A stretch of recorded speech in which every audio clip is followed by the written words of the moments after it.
Okay, first I want to go over BJTs, the basic equations for your resistances, looking into the base, emitter, and collector are as shown.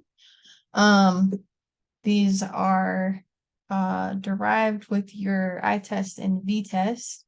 If you want to go over the derivation of those, feel free. I don't want to do it again.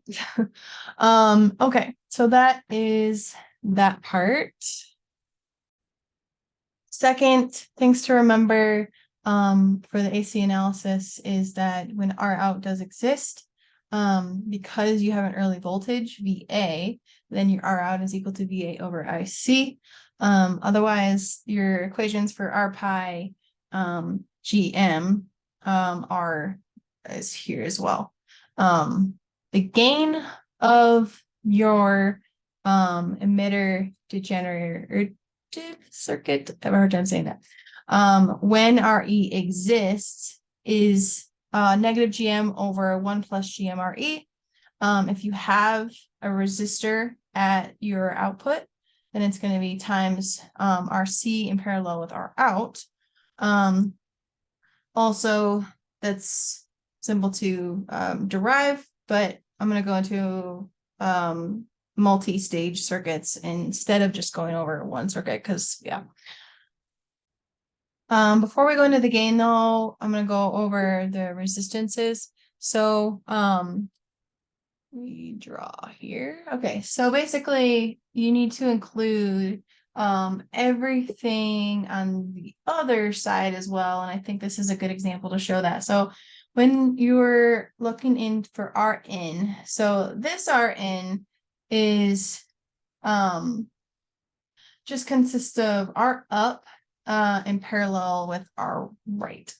So they're asking for both of these together.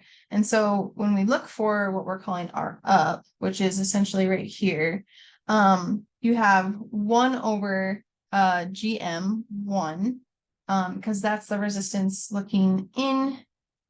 And then we have on this side plus RG1, RG2. And actually, I'll come over to the equation here just so we know what we're looking at here. So RE, R looking into the emitter, is 1 over GM plus RB over beta plus 1. So what I'm calling RB in this, trying to move this thing. I want to move there. Oh, okay, hold on. Yeah, okay. So looking into the emitter, we have 1 over GM plus what we're calling RB is all the resistors at the base. So RG1 and RG2 are the resistors at the base. And so that's why we say RG1 in parallel with RG2 over beta plus 1. And that's R up being R looking into the emitter of this BJT, of the first BJT. Okay, I'm going to clear, going to clear all of that. So now that we have R in on this side, we're going to look for R right.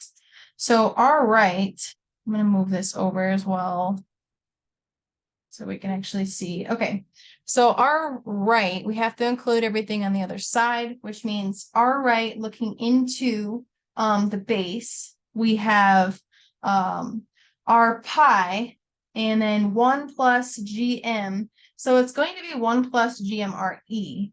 But for RE, we have to include everything basically on this side that's included in RE. So what's included in RE is all of this right here. So again, our equation for the resistance looking into the base is R pi 1 plus GM RE.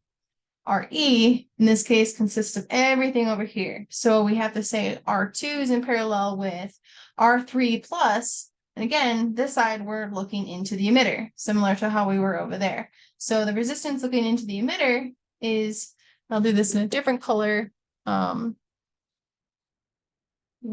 plus GM3, we're on this third BJT, plus our base, and the only thing at the base here is this R6, so plus our base over beta plus 1. So that is everything looking into the right hand side there.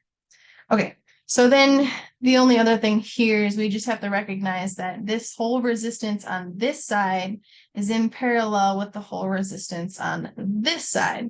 And that's really all that's going on here. And so we don't really need to go through that part.